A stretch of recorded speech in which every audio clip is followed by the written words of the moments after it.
쩐썰의 클래스를 새롭게 단장해가지고 준비를 했는데요. 우리가 재건축 아파트를 투자한다고 해볼게요. 반도체 경기가 어떻게 돌아가는 완벽한 수업이었던 것 같습니다. 네.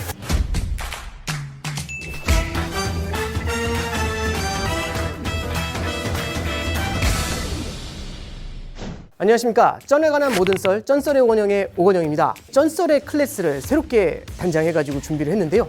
또 새로운 멤버들을 또 모셨습니다. 한 분씩 좀 소개 부탁드리겠습니다. 첫 번째 쩐썰 클래스인 만큼 열심히 임하겠습니다. 쩐썰의 클래스를 통해서 경제 전문가가 될 수 있도록 열심히 배워보도록 하겠습니다. 오늘 강의 열심히 듣고 많이 배워가도록 하겠습니다. 쩐썰의 클래스에서 다루었으면 하는 주제 뭐가 있을까요? 저는 인플레이션이에요. 이게 세계적으로 물가 상승이 좀 장기화되다 보니까 올해도 좀 다뤄지면 좋겠다 하는 주제가 인플레이션. 네, 저는 무엇보다도 금리입니다. 네, 미국의 금리 인상 사이클이 더 길어지면서 올해도 최대 이슈는 금리라고 생각을 하고 있습니다.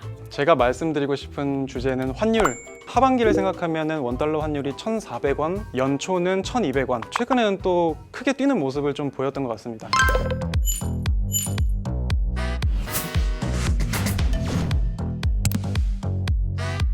환율과 무역 수지 간에 좀 상관관계가 좀 큰 걸로 알고 있는데 혹시 최근에 이런 환율 급등락이 이와 관련이 좀 있다고 보시나요? 무역 수지라는 게 되게 중요하고 지금 우리나라가 굉장히 좀 안 좋은 것 중에 하나가 12개월 연속으로 무역 적자가 났거든요. 우리나라는 구조적인 무역 흑자국이라고 합니다. 이 구조적이란 말이 웬만하면 흑자 나는 나라 이런 의미거든요. 근데 이제 이게 무역 적자가 너무 오랫동안 나니까 다들 이제 불안불안한 거죠. 그러니까 무역 적자라는 건 결국에는 우리가 벌어들이는 달러보다는 나가는 달러가 많다라는 거잖아요. 또 우리나라의 달러의 공급이 줄어들게 되니까 달러가 부족해지고 달러 가치가 뛰면서 환율이 뛰어 올라가는 이제 그런 모습이 나타나게 돼요. 작년에 환율이 1,400원까지 올라갈 때는 이 무역 적자의 영향도 어느 정도 있는 거 아니냐 이렇게 볼 수 있거든요. 22년도 1월 달에는 1,200원 정도에서 시작을 했어요. 요 놈이 확 뛰어 올라가지고 22년도 10월에서 11월 사이에는 1,440원을 살짝 넘었습니다. 그러다가 이게 훅 주저앉으면서 이게 1,220원을 조금 밑으로 내려왔다가 다시 뛰어오르면서 1,300원을 조금 넘는 수준, 이렇게 이제 환율이 요동을 쳤던 그런 모습을 보여주고 있습니다. 이 무역 수지라는 건요, 국가가 갖고 있는 그 자체의 펀더멘탈, 그러니까 체질이라고 보시면 될 것 같아요. 그리고 이거는 중장기적인 관점에서 환율에 영향을 미치는 경향이 굉장히 강해요. 이 무역 수지 적자가 1년간 이어졌다는 얘기는 이미 22년도 초부터 무역 적자가 이어져 왔다는 얘기죠. 그래서 이 무역 적자가 계속 이어지면 환율이 올라가는 건 설명을 하는데 어디서 딱 막히냐면 무역 적자는 계속 이어지고 있는데 환율은 확 주저앉죠. 여기서 설명이 막혀요. 이렇게 보시면 될 것 같아요. 무역 적자가 중요한 건 맞는데 무역 적자 이외에도 환율을 설명하는 굉장히 많은 요인들이 있습니다. 이게 또 유행이 있어요. 어떤 팩터가 더 중요해질 때가 있습니다. 예를 들어 볼까요? 코로나 확진자 수 혹시 아세요? 오늘 지금 사실 저도 몰라요. 1년 전만 해도 제가 아침에 출근하면 제일 먼저 보는 게 환율도 보지만 코로나 확진자 수 무조건 봤거든요. 근데 요즘은 안 봐요. 왜 그럴까요? 요즘 코로나 확진자 수가 늘었다는 게 뉴스가 안 돼요. 금융시장의 영향을 제로로 줍니다. 자, 하나 더. 아까 물가 말씀해 주셨는데 물가 되게 중요해요. 근데 불과 5년 전만 해도 물가가 1.7, 1.8 소비자 물가지수 그 정도에서 올라오지도 않고 움직이지도 않으니까 아무도 관심이 없었어요. 사실 저도 오늘 물가 발표 나서 그 정도까지 별로 신경을 안 썼거든요. 근데 지금은요. 지금 물가 굉장히 많이 보고 있죠. 지금 무역 수지 적자라는 게 중요한 요인이 있는 건 맞는데 이게 항상 제 원톱이 되지는 않아요. 지금은 오히려 어떤 게 원톱이냐면 미국의 금리, 아까 전에 말씀해 주셨던 이 미국의 금리가 주는 영향이 사실상 가장 중요하지 않겠는가, 그런 생각이 좀 듭니다. 말씀처럼 미국의 금리 인상 사이클이 계속 길어지고 계속 인상함에도 불구하고 환율이 1,400원대에서 1,200원대까지 급격하게 하락을 했습니다. 또 최근에는 말씀해 주신 것처럼 1,300원대까지 좀 급격하게 다시 재반등하는 모습을 보이고 있는데요. 이 부분은 또 어떻게 해석을 해야 될까요? 차트를 보면서 설명을 한번 드려보겠습니다. 여기 보시면 이 빨간색 선이 달러원 환율입니다. 말씀해 주셨던 그 환율이고요. 그 다음에 파란색 선이 미국의 기준금리예요. 직관적으로 한번 보시죠. 미국이 금리를 올립니다. 그럼 달러를 보유했었을 때 더 많은 이자를 주죠. 더 많은 이자를 주면 당연히 달러를 보유하고 싶을 거잖아요. 그럼 금리가 올라가면 당연히 달러가 환율이 뛰어요. 미국이 금리를 올릴 때마다 환율이 툭툭툭 튀어 올라가는 모습을 보이는 거죠. 중요한 건 작년 10월, 11월 이후의 움직임이 설명이 안 돼요. 기준금리가 더 올라가죠. 툭툭툭 더 올라가죠. 환율이 따라서 올라가줘야 되는 이 환율이 갑자기 아까 말씀하셨던 것처럼 훅 주저앉아요. 금리가 올라가는데 왜 환율이 내려가지?